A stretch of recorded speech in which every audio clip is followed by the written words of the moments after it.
السلام عليكم. هنعمل مع بعض الفتة السوري او الفتة بتاعت اهلنا في الشام. احلى واطعم بكتير، هتنافس المطاعم بكتير.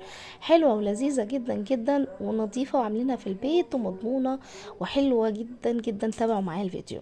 صدرين من الفراخ وقطعتهم بالشكل ده، وهبتدي احط البهارات: ملح، فلفل اسود، بابريكا مدخنة، وشطة حسب الرغبة، وتوم باودر وبصل باودر، واخيرا فصين من الثوم المهروس. علبة من الزبادي او كوب من الزبادي، و3 معالق كبار من الزيت النباتي. ودي التتبيلة المعتمدة الجميلة اللذيذة اللي اخدناها من اهلنا الجمال، اهلنا في الشام. وكل ده هدمجه مع بعض كويس بالشكل ده، وبحطها لمدة ساعة مش اقل من كده في التلاجة.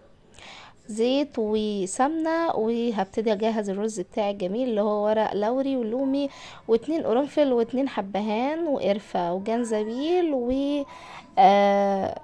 كوبيبة صيني، واخيرا كركم باودر. بمجرد اشوحه كده في السمن، وبمجرد ما تطلع ريحته الجميلة ابتدي احط البصل المبشور بتاعي، حوالي بصلة صغيرة مبشورة. اول ما تطلع ريحتها بحط الرز بتاعي اللي نقعته وسبته منقوع لمدة ساعة بره، وغسلته كويس ونقعته وصفيته. وهبتدي احطه كده بالشكل ده، حوالي كوبين من الرز البسمتي. كوبين من الرز البسمتي بيعادلوا 3 اكواب من المياه المغلية. لو هعمل كوب من الرز البسمتي هعمل قصاده كوب ونص مياه مغلية. العيش بتاعي عيش مصري، عملته عادي خالص. لو موجود عيش شامي يفضل، بس انا كان عندي عيش مصري وقطعته بالشكل ده طولي، وبعدين بالمقص عملته مربعات، قطع مربعات بالشكل ده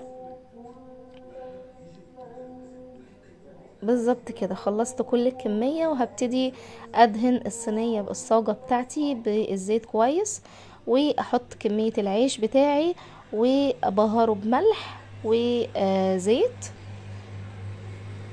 وضروري احط زيت علشان انا عايزة اللون الجولدن الجميل اللي هتلاقوه بعد ما طلع من الفرن. هدمجه كويس خالص خالص الزيت مع الملح. عايزه اقول لكم ان طعمه حلو جدا جدا جدا بعد ما طلع، يعني يتاكل حاف كده.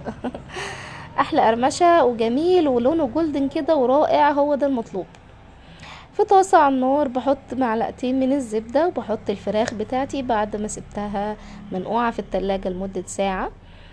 وهحط مرقة، بس كيس مرقة فقط مش اكتر، وبعدين هسيبها على النار لمدة 10 دقايق بس. انا مش عايزاها سوا كامل، انا عايزاها نص سوا. وهفردها في صينية كده واحطها في الفرن على الشواية فقط، تاخد لون مش اكتر. بالظبط كده. هاجي بقى اعمل التومية الجميلة القمر بتاعتنا اللي هي ربع كوب من النشا، قصادها كوب من المية، وفصين من التوم المهروس. مش عايزة توم كتير، هي حاجة بسيطة خالص علشان هي حلوة جدا جدا لما يبقى فيها التوم خفيف وقليل. بعد كده ادي القوام بتاعها في البوتاجاز عفوا. واول ما بردت خالص خالص بحطها في الخلاط بتاعي. حطيت النشا اللي عملناه مع بعض، و4 معالق من المايونيز، ومعلقتين من الخل، وعصرة ليمونة،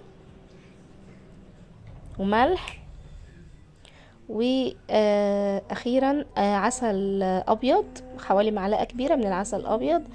وحطيت حوالي 250 جرام من المية. عايزين نزود ماشي، عايزين نقلل براحتنا.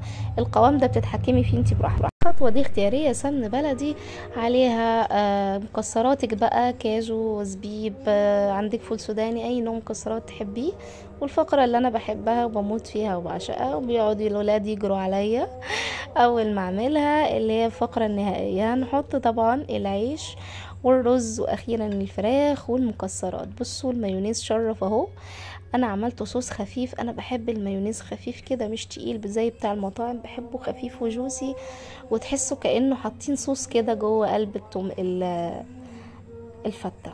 وحبة كده بقى تاتش من الكاتشب، وهتدوقوا احلى فتة سوري في التاريخ بطريقة بتنافس المطاعم، وحرفيا احلى بكتير بكتير من اللي بنجهزها من اللي بناكلها من بره. بحبكم قوي قوي قوي قوي، والسلام عليكم.